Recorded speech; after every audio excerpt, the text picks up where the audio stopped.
what legal framework is Brussels leveraging to enforce a ban on re-entry for forcibly deported migrants, and how might this strain the diplomatic ties with the origin countries? Well, first of all, we have to remind ourselves that one of the key EU elements of, uh, let's say, uh, ensuring together the international agreement is strict alignment with United Nations Global Compact on Migration, on orderly migration, we can even highlight.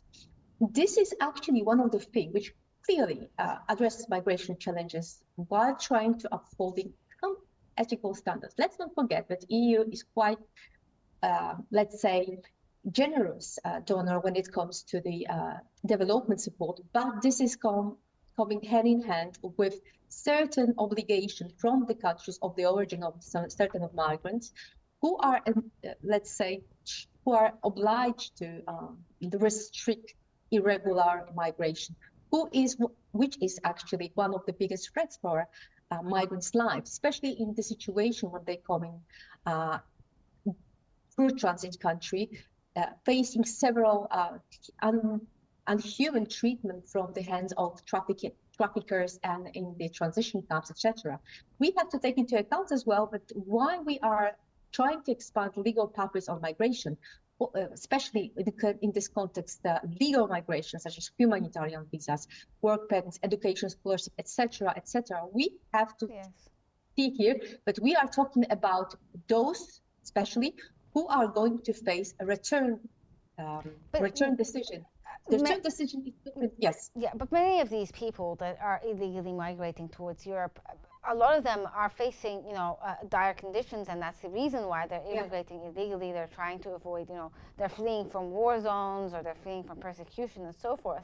How can the EU handle this situation? Because it's also sensitive, like on a human level, not just for I absolutely agree with you, but we have to see here two different things. But we have EU acquis on migration and refugee protection, which will be handed in the context of those who are escaping war zone, those who are facing certain consequences.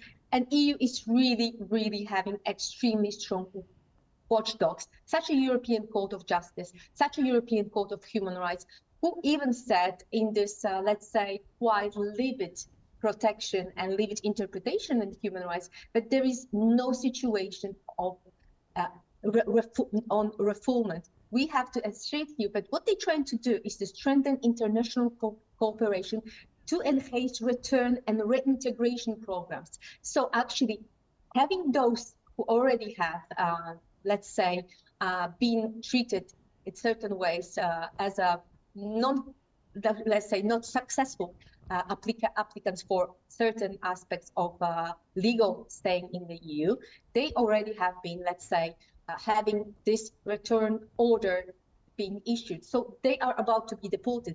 The problem is that we having quite a lot of people who remain illegally in the Europe, and that's the reason why certain facilities who can actually adopt those who are fleeing war zone are overcrowded. The issue is as well that there is a really big let's say, demographic influx in certain countries, especially those of who are the source of, let's say, the prevalence of the irregular migrants, the economic migrants who are trying to find a better life. But the issue is that we cannot, let's say, favorite them when it comes to their support and their development in the context of supporting at the same time those who are flying the persecution, inhuman treatment, deportations from their own countries because they have been expelled due to the political reason, etc. That's the reason why we really have to ensure that why, for instance, they founded economic project in Africa, Middle East, and Asia. This is a way to reduce incentives for irregular migration, but actually solving out the problems which are in their countries of origin, of the region of origin, as well as supporting peacekeeping operations to ensure that they will stay in their countries and literally allow the countries to flourish in themselves.